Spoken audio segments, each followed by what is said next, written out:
reconnaissants ce matin de pouvoir servir le Seigneur notre Dieu. Puis on remercie le Seigneur pour l'Église locale.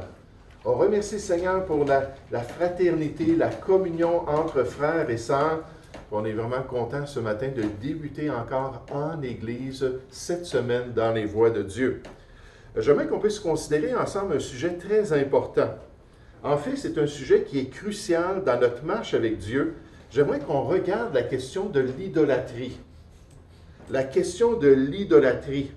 L'idolâtrie qui fut tout un piège spirituel pour la nation d'Israël. On va aller voir ça dans l'Ancien Testament, dans le livre de Jérémie. Vous pouvez déjà vous préparer en trouvant le livre de Jérémie. L'idolâtrie qui fut une occasion de chute continuelle dans leur histoire, qui fut une arme puissante dans l'arsenal du malin pour détourner le peuple juif de sa relation avec le seul vrai Dieu. Et ce n'est pas seulement dans l'Ancien Testament, le Nouveau met en garde les chrétiens concernant les dangers spirituels de l'idolâtrie dans notre propre cœur, en nous disant « Ne devenez point idolâtres comme quelques-uns d'eux ». Et là, Paul se tourne vers l'Ancien Testament, se tourne vers l'expérience des Juifs, et il pointe vers les Juifs, vers ce peuple de l'Ancien Testament pour dire « Il ne faut pas les imiter ».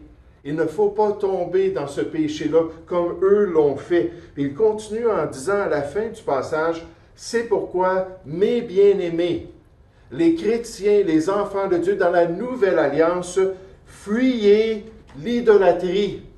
Tenez-vous bien loin de l'idolâtrie. Évitez l'idolâtrie à tout prix. » Et Jean, même l'apôtre Jean a dit, « Petits enfants, gardez-vous des idoles. Veillez sur vos cœurs. Soyez des sentinelles dans votre vie pour analyser vos sentiments, analyser vos passions, analyser vos priorités pour vous assurer que Dieu est toujours à la première place. » Et seulement quand on parle d'idolâtrie, souvent on va penser à des statues, comme cette représentation du Dieu Baal dans l'Ancien Testament.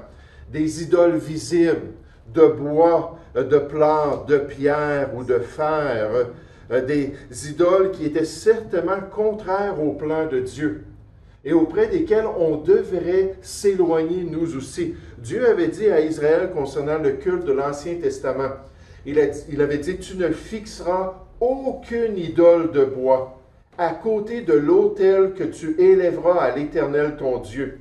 Tu ne dresseras point de statues qui sont en aversion à l'Éternel, ton Dieu. » Et Dieu avait dit, dans le culte que vous allez m'offrir, puis alors que vous allez vous approcher de moi, je ne veux pas que vous installiez des statues, des idoles visibles pour les adorer. C'était totalement contraire à son plan et contraire à sa volonté. Et là, le chrétien doit se rappeler que l'idolâtrie, ça inclut tout ce qui prend la place de Dieu dans notre vie. Pas seulement des idoles qu'on pourrait adorer visiblement, mais tout ce qui peut se produire dans notre cœur qui détrône Dieu de notre vie, comme par exemple, quelque chose qui est très d'actualité pour le chrétien, c'est la question des richesses. La question de Mammon, cette grande idole-là, l'amour des richesses, l'amour de l'argent, qui peut nous détourner de Dieu. Pourquoi? Parce qu'aux yeux de Dieu, cette cupidité-là, ce désir-là de toujours posséder plus, d'avoir de plus grandes maisons, d'avoir une auto de l'année, de pouvoir faire des choses comme ça, toutes ces choses-là s'élèvent contre le plan de Dieu et on nous dit que la cupidité, c'est une idolâtrie. C'est une idole qui s'installe dans notre cœur.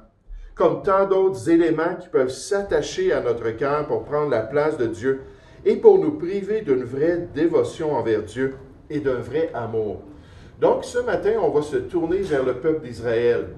On va regarder l'expérience d'Israël dans l'Ancienne Alliance.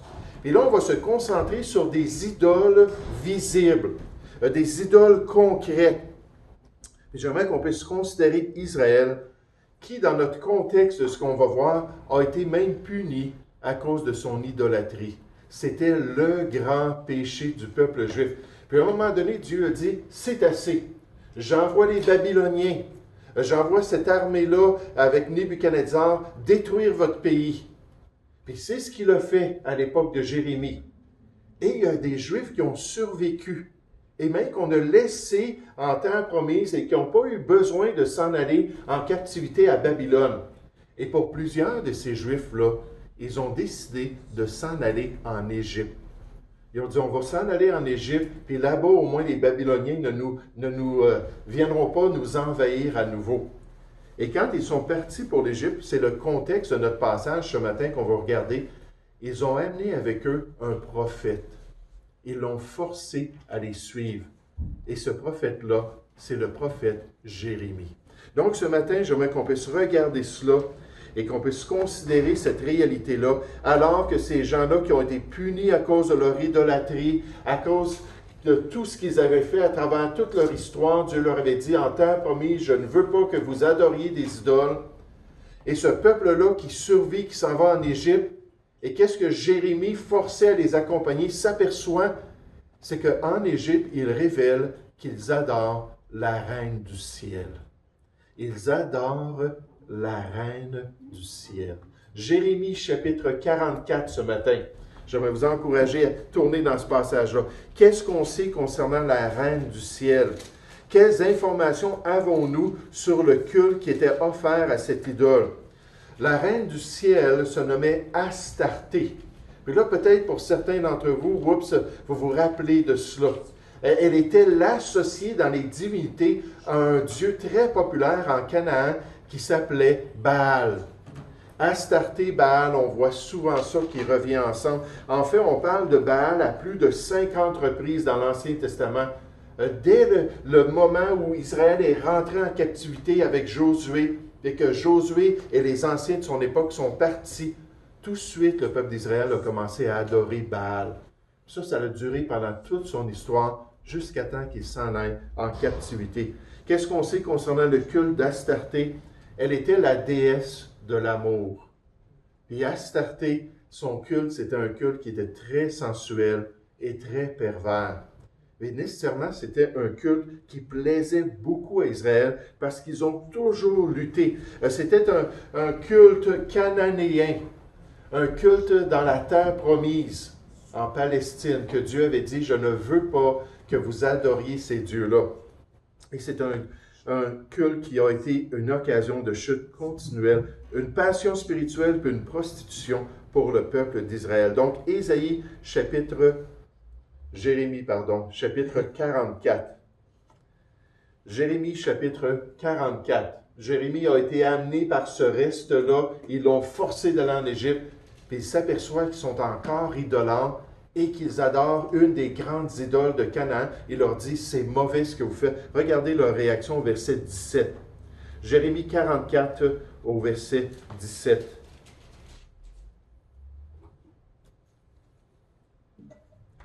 On nous dit, tous les hommes qui savaient que leurs femmes offraient de l'encens à d'autres dieux, ce sont des Juifs ici, le peuple de Dieu dans l'Ancien Testament. Toutes les femmes qui se trouvaient là en grand nombre, et tout le peuple qui demeurait au pays d'Égypte, à Patros, répondirent ainsi à Jérémie. Jérémie chapitre 44 au verset, j'ai dit 17, hein? Oui, pardon, c'était le verset 15, c'est ça. C'est moi qui ai fait une erreur. Verset 16. Nous ne t'obéirons en rien de ce que tu nous as dit au nom de l'Éternel. Verset 17 cette fois-ci. Mais nous voulons agir comme l'a déclaré notre bouche, offrir de l'encens à la reine du ciel. Puis en Canaan, c'était Astarté, mais pour les Babyloniens, puis pour toutes sortes d'autres peuples, elle portait d'autres noms.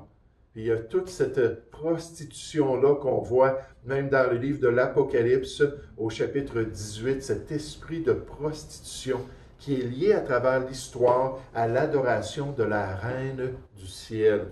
Et donc il dit, on veut offrir de l'encens à la reine du ciel et lui faire des libations, comme nous l'avons fait, oui, tout à travers votre histoire. Nous et nos pères, nos rois et nos chefs, dans les villes de Juda et dans les rues de Jérusalem. Et malgré la captivité, malgré le jugement de Dieu, malgré tous les prophètes qui l'ont dit, vous allez être détruits à cause de votre idolâtrie, votre adoration des faux dieux, dont Baal et Astarté, l'équipe maudite Il dit, malgré tout cela, après avoir vécu ces choses-là, il se sauve en Égypte, en dehors de la terre promise, puis en dehors du plan de Dieu. Puis ils disent quoi? Ah, on veut adorer encore une idole. On veut encore adorer un faux Dieu. Ce qu'on apprend en tant que chrétien de ces Juifs-là de l'époque de Jérémie, c'est que l'homme est foncièrement un être idolâtre. L'homme est foncièrement un être idolâtre. Il a la fâcheuse tendance à vénérer autre chose que Dieu dans son cœur, à s'attacher à des objets idolâtres et à des désirs dans son homme intérieur plutôt qu'au maître de sa vie. Puis le Saint-Esprit en rend témoignage régulièrement dans le Nouveau Testament, en parlant de l'histoire de l'être humain. Il dit, puisque ayant connu Dieu, les hommes depuis la création, les nations de ce monde, ils ont connu Dieu à travers la création, à travers la nature, à travers tous les phénomènes qu'on voit autour de nous. Ils ne l'ont point glorifié comme Dieu et ne lui ont point rendu grâce, mais ils se sont égarés dans leurs pensées. Et leur cœur sans intelligence a été plongé dans les ténèbres. Et on nous dit, ils ont changé la gloire du Dieu incorruptible. Ça, c'est de l'idolâtrie. Hein, ce Dieu-là qui veut régner sur notre cœur, ce Dieu-là qui veut se manifester dans notre vie. Ils ont changé la gloire du Dieu incorruptible en image représentant l'homme corruptible, des oiseaux, des quadrupèdes et des reptiles. Et ce que Israël a fait, c'est normal parce que c'est ce que l'être humain fait. Puis nous, en tant que chrétiens, on n'est pas à l'épreuve de ça. Je veux dire, on n'est pas différent des autres. Si on ne veille pas sur nos cœurs, si on ne gère pas les tendances innées de notre vieil homme, notre vieille nature, nous aussi, on peut tomber dans l'idolâtrie. Puis dans notre cœur, se détourner du plan parfait de Dieu. Et c'est pour ça que Paul a dit aux chrétiens, je dis donc, marchez selon l'Esprit. Et vous n'accomplirez pas les désirs de la chair. Donc, marchez selon le nouvel homme, selon la nouvelle nature que Dieu nous a donnée. Si vous revenez avec votre vieil homme et vous vous attachez aux passions de votre vieille nature, vous avez un gros danger de devenir idolâtre, de vous éloigner de Dieu et de faire ce qui est mal aux yeux de Dieu. On nous dit, oh, les œuvres de la chair de notre vieil homme que nous possédons tous, sont évidentes. C'est clair ce qui est contraire au plan de Dieu. Ce sont la débauche, l'impureté, le dérèglement et la chair, ce qu'elle veut produire en nous, c'est l'idolâtrie. Elle veut nous détourner d'une vraie dévotion envers Dieu, d'une vraie passion pour sa volonté, d'une vraie marche avec lui, comme le peuple d'Israël. Et c'est pour ça que Paul a dit un peu plus tôt, on a vu, il a dit « Ne devenez point idolâtres comme quelques-uns d'eux » en parlant du peuple juif. Pourquoi? Parce que nous sommes de la même nature qu'eux. Nous sommes tous des idolâtres potentiels. Si on ne fait pas attention, on ne marche pas avec Dieu. Et on doit prendre la chose à cœur, de peur de tomber comme le peuple juif. Et vous savez, l'idolâtrie, c'est quelque chose qui se manifeste de différentes manières. Tout à l'heure, j'ai parlé de mammon ou de l'amour des richesses. Puis des fois, on est tellement attaché à nos biens, tellement attaché là, à ce qu'on possède ici-bas sur la terre, qu'on est prêt à faire des grands compromis, qu'on est prêt à faire des choses qui manifestent cet amour-là, que c'est démesuré. C'est pas, Seigneur, qu'est-ce que tu veux que je fasse avec ma famille?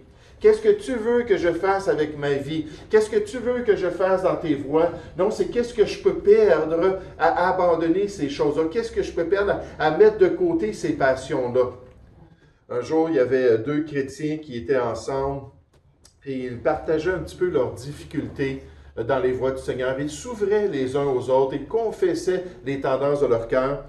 Puis un des deux a dit, moi, dans ma relation avec Dieu, j'ai tellement de la misère à avoir des victoires. J'ai tellement de la misère à le voir répondre à mes prières. Il dit, des fois, je me demande en tant que chrétien s'il n'y a pas comme un mur là, entre moi et mon Dieu qui m'empêche de le voir me bénir et d'agir dans ma vie. Maintenant, son ami le connaissait très bien. Il savait que le matérialisme, c'était tellement important pour lui. C'était toute sa passion de mettre toutes les heures au travail, puis de mettre tout l'argent de côté possible, puis d'avoir toujours le plus beau yacht, puis toutes les choses, c'était toujours sa passion, tout ce qui sortait de sa bouche. Là, il parle de sa relation avec Dieu en tant que chrétien. Son ami le regarde et il dit vraiment, il est aveugle. Vraiment, il ne comprend pas ce qui se passe. Il a dit, j'aimerais juste prendre un morceau de papier, puis il est allé demander à quelqu'un un morceau de papier, puis il a écrit le nom de Dieu sur le morceau de papier. Il dit, est-ce que tu as de l'argent dans tes poches? Puis le gars a dit, ben oui, j'ai de l'argent. Puis là, il a sorti son portefeuille, puis des gros piles de 100 $, tout ça. Il dit, mets un 100 $ sur le nom de Dieu. Il dit, OK. Fait qu'il a sorti un 100 $, il a mis ça sur le nom de Dieu. Là, il a dit, est-ce que, en regardant le papier, tu peux voir Dieu? Il a dit non. Est-ce que tu peux voir ton Seigneur, là, puis sa manifestation? Il dit non. Il dit, qu'est-ce qui t'empêche de le voir? Il dit, c'est l'argent. Il dit, sais-tu, je pense que c'est pour ça que Dieu n'agit pas dans ta vie. Je pense que c'est pour ça que Dieu ne répond pas à tes prières. Je pense que c'est pour ça que tu n'es pas épanoui dans tes voies. Parce qu'il y a quelque chose qui t'empêche d'être en communion avec lui. Il y a quelque chose de plus important que le Seigneur.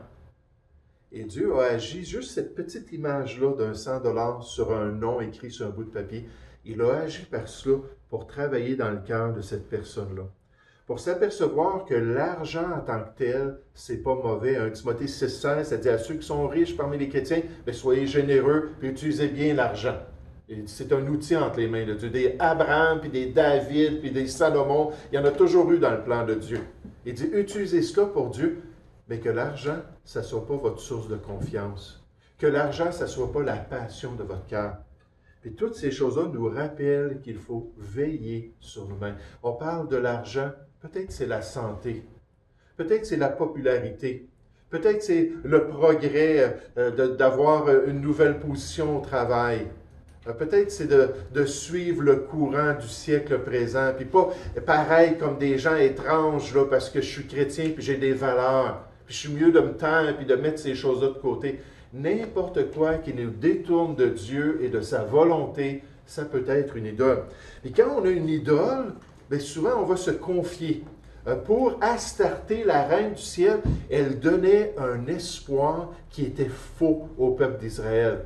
Un espoir qui était contraire au plan de Dieu. Ils étaient convaincus que cette idole-là allait les délivrer de leur misère. Qu'en lui offrant un culte, on les voit, non, on ne t'écoute pas, Jérémie, puis on n'écoute pas la parole du Seigneur. Nous, on veut offrir un culte à cette idole-là, qu'elle allait les récompenser en leur permettant d'avoir de la prospérité et d'avoir de l'abondance en Égypte, hors de la volonté de leur Dieu. Mais vous savez, c'est souvent la motivation quand on devient idolâtre. L'appât du gain, le désir de recevoir quelque chose, coûte que coûte. La piété envers une idole comme une source de gain, dans l'Ancien Testament, c'était souvent ce qui ressortait du cœur des gens. Puis on va le voir là, dans ces gens-là qui sont attachés à la Reine du ciel. Un auteur nous dit « L'essence de l'idolâtrie est le désir d'obtenir. » Un homme érige une idole et l'adore parce qu'il désire obtenir quelque chose de son Dieu. Pour dire les choses crûment, il croit que par ses sacrifices, ses dons et son culte, tout ce qu'il est prêt à faire pour cette idole-là, il peut persuader ou même soudoyer son Dieu pour qu'il lui donne ce qu'il désire tant. À l'époque apostolique, il y avait même des gens qui pensaient que c'était ça, le culte envers Dieu. Ah, il y a un autre Dieu dans notre panthéon. Là, c'est pas Zeus, puis c'est pas Aphrodite, puis ces autres divinités-là. On parle du Dieu d'Israël, puis le Dieu des chrétiens, puis on l'appelle le Père céleste. Bon, on va s'approcher de lui parce qu'en l'adorant, peut-être que lui va répondre à nos prières, puis peut-être que lui va remplir nos poches d'argent. Puis on nous dit qu'il y avait des gens qui croyaient que la piété était une source de gain.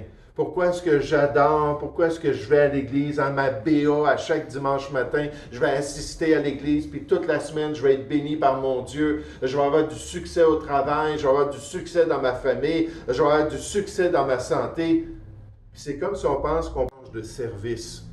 On vient, puis Dieu va agir. Puis là, on nous dit, c'est en effet une grande source de gain que la piété, cet amour-là pour Dieu, mais avec le contentement, en acceptant ce que Dieu veut pour nous.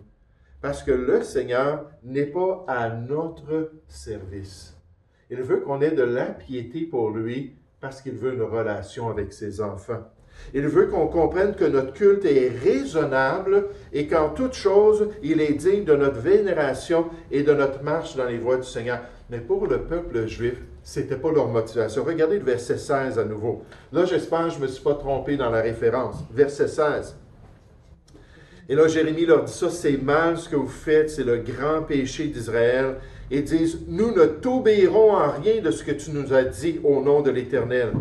Mais nous voulons agir comme l'a déclaré notre bouche, offrir de l'encens à la Reine du ciel et lui faire des libations, des sacrifices liquides, comme nous l'avons fait, nous et nos pères et nos rois et nos chefs, dans les villes de Juda et dans les rues de Jérusalem. Alors, nous avions du pain pour nous rassasier.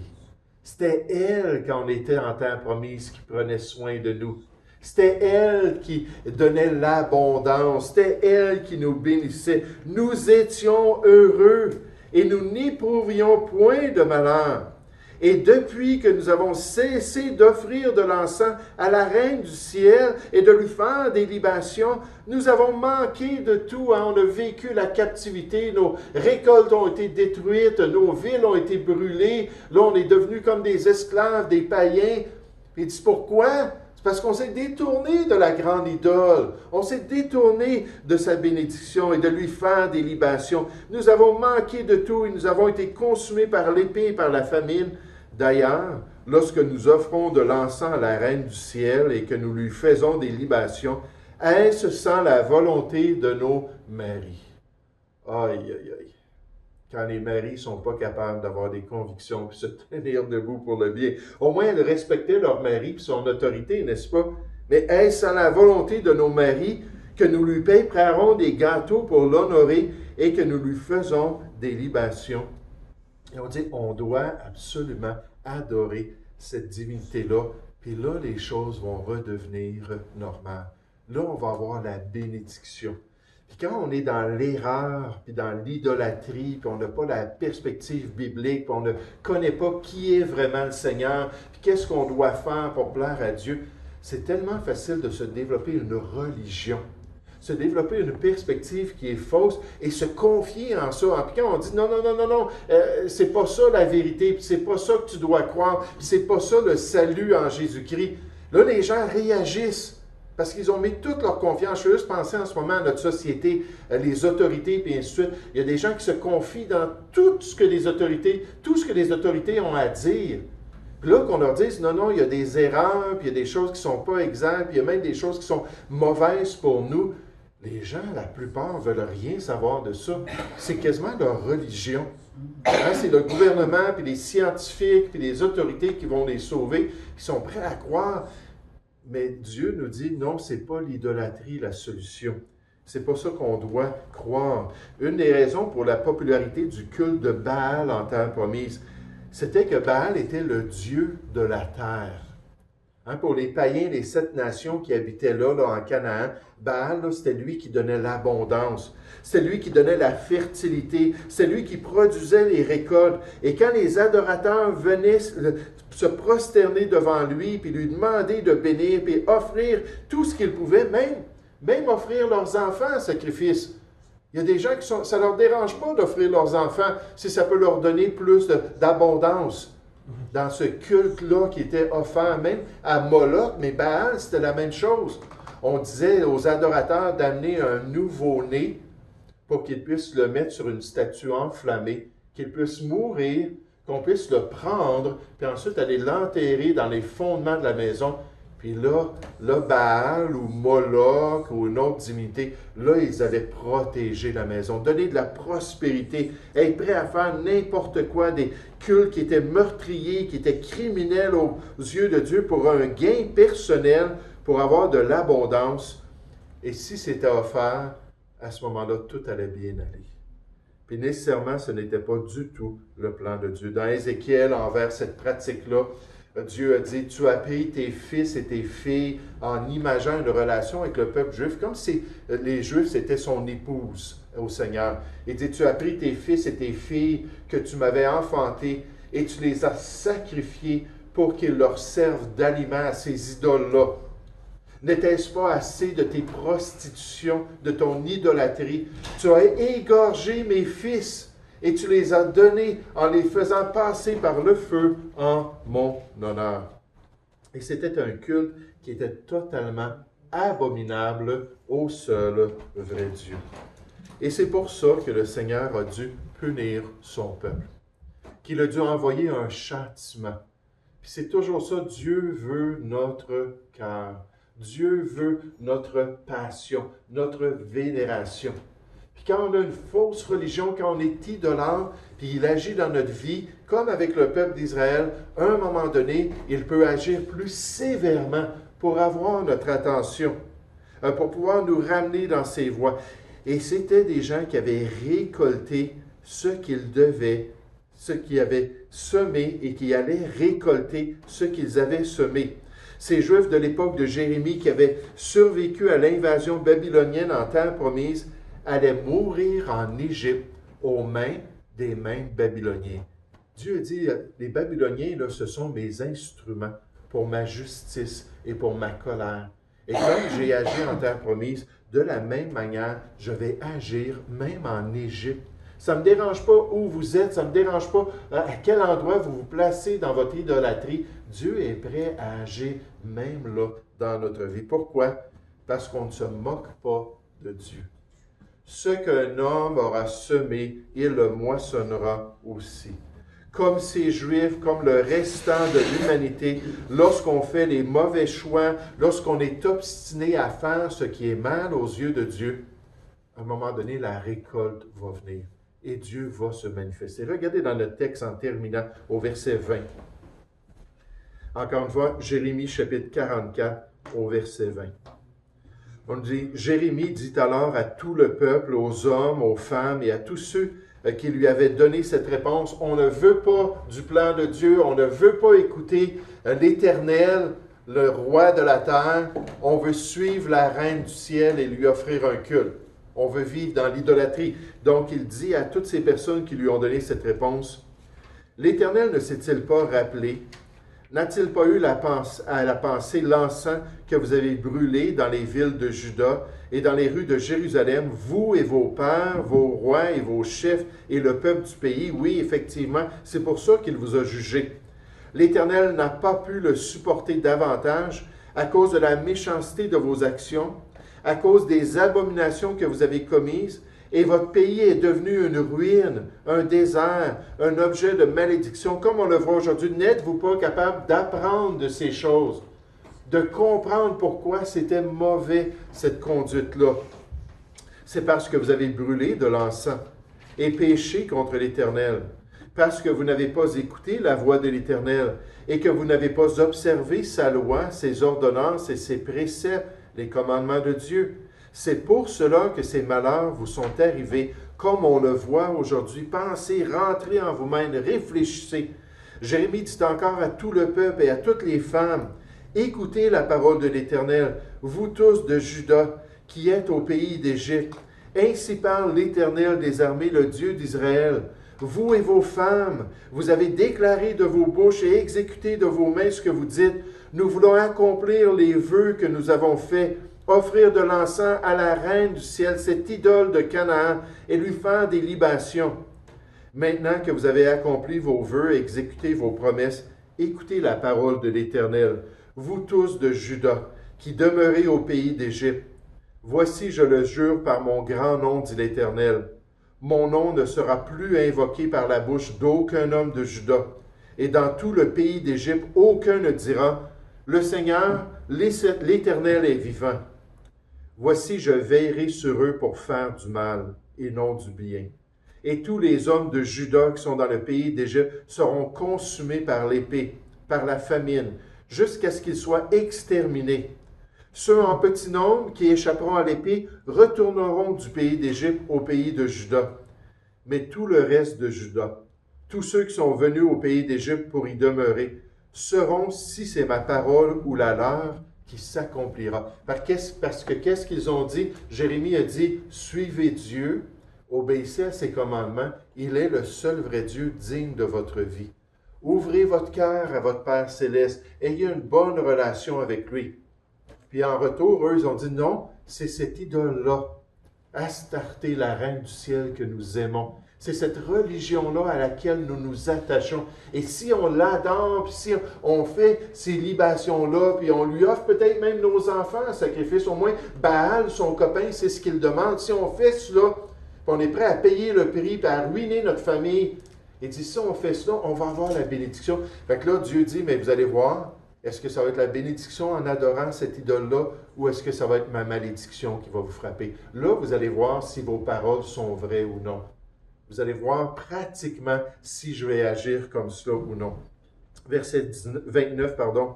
« Et voici, dit l'Éternel, un signe auquel vous connaîtrez que je vous châtierai dans ce lieu. » Ils sont en Égypte maintenant. « Afin que vous sachiez que mes paroles s'accompliront sur vous pour votre malheur.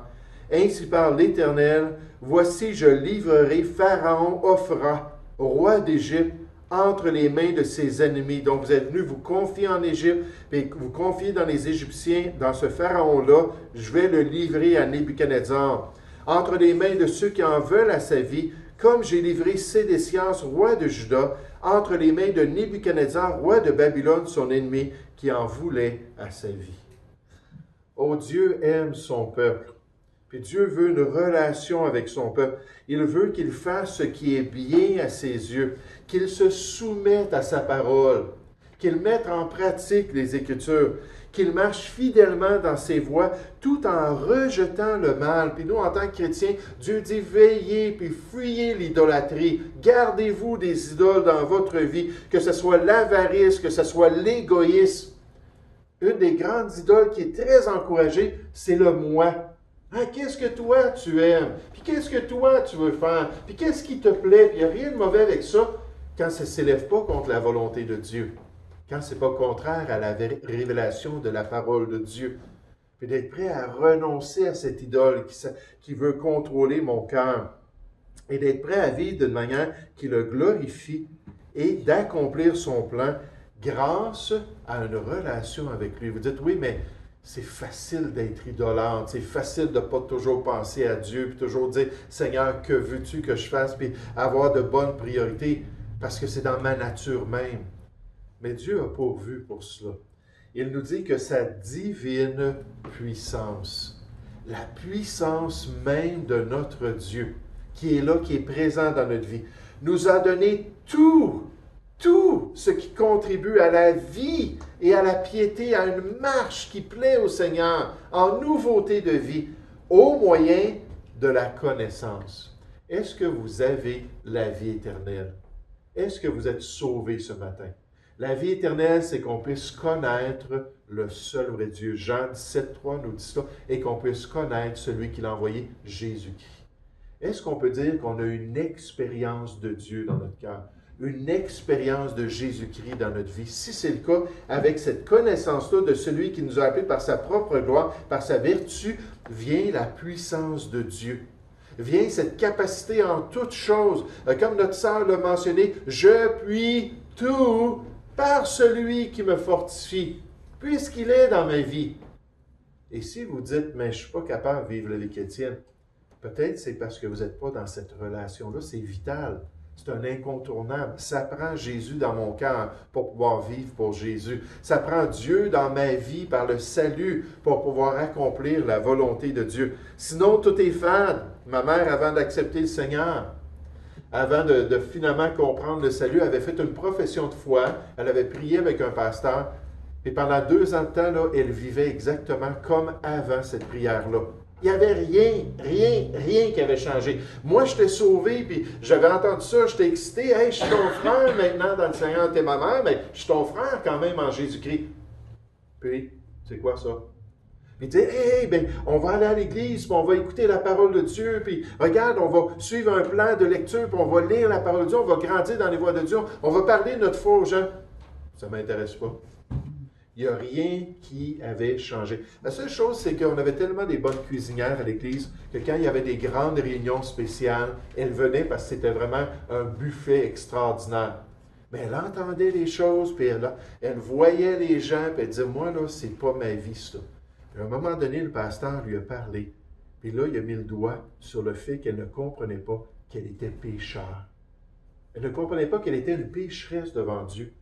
Une pécheresse qui la condamnait. Cette semaine, mon épouse et moi, on est allés témoigner à 2 dames. Puis quand je suis arrivé à la place que Dieu condamne notre péché, puis à cause de notre péché, puisqu'il est un Dieu saint et un Dieu juste, à cause de ça, sa condamnation s'élève contre nous. Elle a décroché. Elle a dit, oh non, non, Dieu ne ferait jamais ça. J'ai dit, oui, mais c'est pour ça que dans son amour et sa justice, il a envoyé Jésus-Christ, pour que quelqu'un d'autre soit puni à notre place. On peut se tourner vers Jésus-Christ et dire, Jésus, viens dans mon cœur, donne-moi la vie éternelle, puis vis en moi pour que je sois pardonné, puis je devienne une nouvelle créature. Puis là, quand elle a entendu ça, elle a invoqué encore une autre profession de foi, mais cette fois-là, ça a été réel. Elle est devenue une nouvelle créature. Elle me disait, Jean, quand est-ce qu'on peut lire la Bible ensemble? Jean, viens-tu avec moi? Je vais aller témoigner de ma foi à ma parenté. Et elle a accepté le Seigneur à l'âge de 45 ans. Puis Dieu a enlevé, lui a permis qu'elle quitte ce monde après avoir servi au Ghana comme missionnaire, qu'elle quitte ce monde à l'âge de 60 ans, très jeune. Mais ça a été 15 ans de service, 15 ans de zèle pour Dieu. Pourquoi? Parce que le Jésus-Christ était en elle.